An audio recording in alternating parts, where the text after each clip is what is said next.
आता काही मंडळी मध्येच घुसून विकासाला विरोध का करता, रस्ता होऊन द्या अशा प्रकारे अ, लोकांचा गैरसमज करण्याचा प्रयत्न करतायत. काही आमदारांनी पत्र दिली.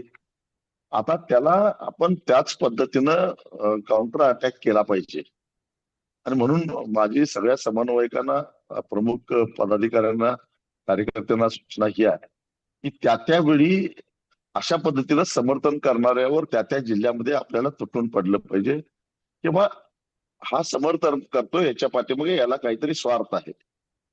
त्याला या या येणाऱ्या पैशातून, रस्त्यातून यालाही काहीतरी पैसे मिळणार नाहीत.